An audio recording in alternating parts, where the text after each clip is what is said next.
আপোনাৰ প্ৰিয় বন্ধুৱে যদি আপোনাক ঈৰ্ষা কৰে তেন্তে পাঁচটা চিহ্নত আপুনি বুজিব। গোটেই দিনটোত বহু মানুহক লগ পোৱা যায়, কিন্তু তাৰ ভিতৰত এনেকুৱা মানুহ আছে যিয়ে আপোনাৰ ভালৰ ওপৰত কম আৰু আপোনাৰ দোষত বেছি গুৰুত্ব দিয়ে। বাস্তৱত গোটেই দিনটো আপোনাৰ লগত থকা ব্যক্তিজন সঁচাকৈ আপোনাৰ প্ৰতি আনুগত্যশীল নে ঈৰ্ষা কৰে সেয়া জনাটো অতি কঠিন। কিন্তু কিছুমান লক্ষণৰ সহায়ত ঈৰ্ষাপৰায়ণ লোকক চিনাক্ত কৰাটো সহজ হৈ পৰে। ঈৰ্ষাপৰায়ণ লোকক কেনেকৈ চিনিব পাৰি আৰু এই সমস্যা সমাধানৰ বাবে কি কি টিপছ জানি লওক।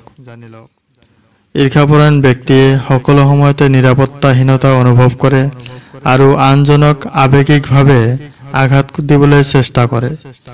এনে পৰিস্থিতিত ঈৰ্ষাপৰায়ণ ব্যক্তিৰ পৰা সাৱধান হ'বলৈ চেষ্টা কৰা উচিত। এনে লোকে প্ৰতি মুহূৰ্ততে আনজনৰ ভুল প্ৰমাণ কৰি নিজকে শ্ৰেষ্ঠ বুলি প্ৰমাণ কৰে। যি ব্যক্তিয়ে আন কাৰোবাক ঈৰ্ষা কৰে তেওঁ প্ৰতি মুহূৰ্ততে তেওঁক অপমান কৰি নিজকে শ্ৰেষ্ঠ বুলি প্ৰমাণ কৰাৰ লক্ষ্য ৰাখে। এজন ঈৰ্ষাপৰায়ণ ব্যক্তিয়ে প্ৰতি মুহূৰ্ততে ব্যক্তিজনৰ কৰ্মত মনোনিৱেশ কৰে, সেইবোৰ দোষ বিচাৰি পায়। কিছুমান মানুহে যেতিয়া এজন ব্যক্তিৰ দৰে হ'ব বিচাৰে তেতিয়া তেওঁতকৈ নিজকে ভাল বুলি প্ৰমাণ কৰাৰ উপৰিও তেওঁক উপহাস কৰিবলৈ আৰম্ভ কৰে। তেওঁৰ দৰে হ'বলৈ তেওঁৰ থিয় হোৱাৰ ধৰণৰ পৰা আৰম্ভ কৰি খাদ্যাভ্যাস আৰু কাপোৰ কানিলৈকে তেওঁৰ অনুসৰণ কৰে, কিন্তু তেওঁলোকৰ প্ৰতি ঈৰ্ষাৰ অনুভূতি মনতে ৰৈ যায়। ঈৰ্ষাপৰায়ণ মানুহে অনবৰতে নিজকে আনৰ লগত তুলনা কৰে।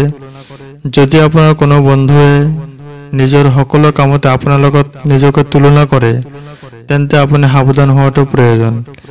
এনে লোকে নিজকে আনতকৈ ভাল কৰিবলৈ চেষ্টা কৰিবলৈ আৰম্ভ কৰে।